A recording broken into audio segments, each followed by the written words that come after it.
The secret atheists of the Arab world. In the Middle East and North Africa, many non believers or nuns, ranging from agnostics to atheists, navigate their existence in a region deeply intertwined with religious beliefs.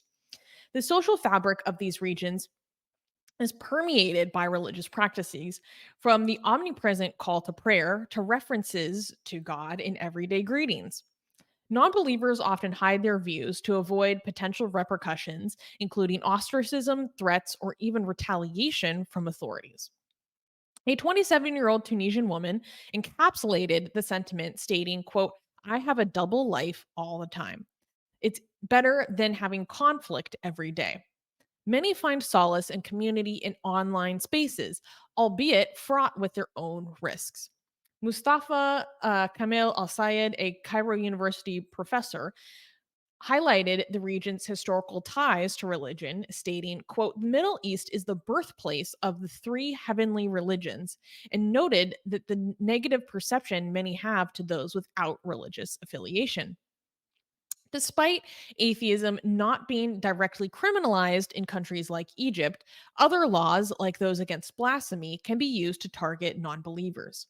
For instance, Iran recently executed two men on blasphemy charges, and Saudi Arabia sentenced another to 10 years and 2,000 lashes for expressing atheism on Twitter. In this delicate landscape, some non believers aim for a harmonious existence. Ahmed, a Lebanese now living in Qatar, shared, quote, we have an unspoken agreement. I don't criticize religion and you don't criticize my lack of religion. However, societal challenges remain a daily struggle for many. The idea is saying, sounds exhausting. I can only imagine. But like this woman expressed in this article, having a double life is better than having threats and instability and conflict constantly, or she's made that decision for herself. Um, so, of course, given that the Associated Press is doing this giant profile on non religious movements and people around the world, I was thrilled to see that they had an entire article dedicated to people in the Middle East who are rejecting religion. Because I'm going to be honest, I low key think that ex Muslims are going to save the world. But maybe that's just my own personal bias. Um, and So I really appreciated seeing the struggle that obviously there are other religious faiths and practices in the Middle East. I'm not trying to erase anyone's existence, but if we're being honest, this primarily affects ex-Muslims. So I was thrilled to see their lived experiences being highlighted in this article. And I think, you know, the whole lived experience thing, I don't like it when it's in a very woke sense of the term, when people use, "Oh, well, that's my lived experience," basically as a way to shut down any further thought or criticism. But in articles like this, for people that aren't familiar with the issue, tying it to a person and talking about that individual's life is how the people who don't know about this become familiar. You have to put in you have to bring the human element into it, because then we empathize more. It's just how our brains work. Even though the statistics might tell a better story, it's actually Mhm. the personalizing of it that is going to um make it tangible for the average reader. Um One thing that I thought was lacking in this article was they Yeah. talk kind of about the um social consequences a lot in this article, and they also talked about how the Arab Spring may have influenced some of the rise of non-religious people in the Middle East. um but what I thought was lacking was, I did not feel like it properly articulated the amount of threat that people Mm. experience on a daily basis. I'm like, when I read this article, I did not leave the article with a sense of the danger that people live with. And given the fact that this is the work I've been doing for the past 3 years, and I'm so familiar with the danger that people experience, because of their lack of religion and on a very frequent basis, that really disappointed me. Um, because I really feel like it is important for people that don't know about this issue to really appreciate how dangerous this can be to a lot of people. Not even from a government basis, oftentimes just from their community or from their family. Um, but overall, I was thrilled to see this highlighted in such a major publication. Another thing that is, I don't know if it's lacking or not. Does it talk about how big atheism and anti-religious views is growing in Iran? Because when it's It covering the Middle East. it didn't talk about Iran. It mainly focused on Mm. Arab countries, and of course, I know that there are Arabs in Iran, but, the only time it mentioned Iran was talking about the 2 men, Yusuf Mehrdad and Sadrullah Fazeli Zareh, who were executed for blasphemy because they were So in a why telegram why channel would you not decorating Quran. highlight? You're talking about nine non-believers in the Middle East who shouldn't. ir- We have their highest rise of non-believers in the, not just in the Middle East but in the world, is happening in Iran. So why Mhm. would In that not human take history. center stage in human history? Yeah, why is that not taking center stage in this article, in this highlight? That's weird that they don't.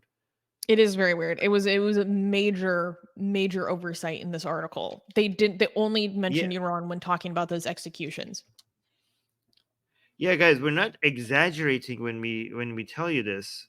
The largest mass exodus out of religion in the history of the world is happening in Iran. You know, just so that you don't think I'm making this stuff up. Let me actually go and find the study really quickly for you guys, right? So, because I think so he's talking Middle East. Iran is part of the Middle East. Iran is part of the Middle East. Like, how could you not cover that, right? So, if we go down here, so Iran is supposed to be a Muslim country. A lot of people consider Iran to be a Muslim country, right? Um, right. So, Surprise! first of It's a all, Muslim minority country. Oh, you yeah, thought? look at this. It's a Iran. Iran is a Muslim minority country. Look, this is scientifically collected data, right? So, if you add the Shia Muslims, which is 32%, to where are the other Muslims? Okay, here Sunni Muslims. This is just 5%. So let's go up to 37%. Let's see if we go to 50% or not, right? So where are the other Muslims? Baha'is, that's just half a percent. Okay, so let's just say 38. Are Baha'is And Muslim? then, I mean, let's just say Muslim-ish. Okay, Muslim. Because I'm just all the trying to be as Baha'is charitable. I know would be upset to hear I that. know. They're a sect that comes out of Islam. So I'm just gonna mystical Sufi. I'm gonna give them the Sufis. Okay, so we're what are we up to? We're up to 41%. Okay, that's less than 40% of Iran is Muslim. So that makes Iran a Muslim minority country, right? So also the people who label themselves atheists is like 9%, but I would say atheists are higher because this is who labels themselves as an atheist. But if you actually see who doesn't believe in God, it's closer to 20%. 22% of the people. So actually, that's like comparable to countries like US and stuff. But here's the most, so that's God. But what about religion? So how have your religious beliefs changed during your lifetime? I think this is not even a fair translation, because non-religious, when you it says, like, you can see the red says it means non-religious, but the non-religious in English seems like somebody that could have a religion but be not very religious, right? But if you look at the Persian word, it means without. That better translation, because the surveys were in Persian, I think a better translation would be without religion, like nuns. These would be the nuns. This red is the nuns, right? So in Iran, the nuns are. So no, this is the people, how people have changed their beliefs. So you can see about half of the population of Iran has moved out of religion. So this is actually more significant than other people in the world, because these are not people who are not religious because they're born not religious. They have changed their mind in one lifetime, in one generation. So around half of Iran has left religion. This in one generation, in the past 40 years. Again, this is a country of more than 85 million people, right? And around half of it has went from having a religion to not having any religion, even though still 80%, 76% of them, 78% of them, sorry, believe in God. They have no religion. You don't have this anywhere in the world. In the history of mankind, this has never happened. More than 40 million people going from being religious, having a religion, to not having any religion in one generation, in one lifetime. So again, this should have been this. I think that AP should have just a completely separate piece on Iran. I mean, why would they not do that, especially with the Zan Zendegi Azadi, the woman life freedom revolution, that it has such a secular, it's so secular and so anti-religion. I mean, we have people in Iran burning their hijab, people in Iran, you know, chanting against religion, people coming in the streets and chanting against religion in a country where leaving Islam is punishable by death.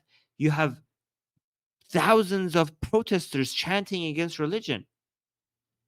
And that, why wouldn't AP, I mean, I'm glad Associated Press has highlighting all these atheism around the world, but how could that not get its own article, separate from everything else? So anyways, No, I it agree. should I have. don't think there's enough attention paid to this. Like, 'cause it And is, and when people do talk about it, they're like, "Oh, look at Iran is becoming so non-religious all of a sudden," and there's a lack of awareness of we've literally never seen a shift away from religion documented to this extent ever. So, yeah, it, like, that's Iran is not even moving. emphasized enough. Yeah, and it's okay. Iran is moving way past being non-religious. Being Iran is entering a new phase of being anti-religion, right? So much so that it's becoming part of Iranian culture now. There is We're now even seeing rituals forming around being not just nuns, non-religious, but being anti-religious, like poetry, name-giving ceremonies. I covered this with Elliot on secular jihadists, right? Like people, when children are born, in the name-giving ceremony, they are talking about being against religion after a child being born. Like, is they're ritualizing being anti-religion. Where in the world is this happening other than Iran? It's Yeah. Anyways, I get it. any I get it. comments you I want? mean, we get so heated about this kind of thing. Um, Yeah. and so we had a few comments. Newman is saying, "Back to Newman. We still figure out No. every day how to pronounce Yes. his name. Maybe Nomen. inshallah, It was a habit. we will get it one day." Get that right. We will get it right. Wiley Coyote is saying, "Can't donate, but I love your work." Thank you so much. If guys, Oh. if you can't donate, there's other ways you can support us. You can make sure you like our stream, give us a comment, help us pay homage to the algorithm gods. Okay, that's how you can help us. And also, if there is more that yes, that you want to do for us, you can also volunteer because it's not just about money, right? It's also about our community. And a huge part of our community are our volunteers that make everything we do possible. So, link is in the description if you're also interested in that. JMP is saying hi, ex-Muslim atheist from Sri Lanka. Hello, thanks for joining us. And Zaid is saying the double life is real. I used to win Quran recitation competitions at school while being an atheist. Hell yeah. Beautiful. I like that. That's great. Oh, Daniel, look at that. Wow, Daniel just gifted 5 Atheist Republic memberships. Thank you so much, Daniel. Guys, if Thank you you, just Daniel. received a membership from Daniel, make sure to use some of the emojis in the live chat. Your new gifts. Yeah. Mm, Um, thank you, Daniel. I want to hear what people's favorite emojis are. I think my favorite is still going to be me licking the Quran. It's just so Yeah. funny. Do you know who makes the most amazing, gorgeous, and other adjectives that I can't use here on YouTube, blasphemous art ever? We do. And for some reason, we are giving it away for free. Download them now using the link in the description before we change our mind.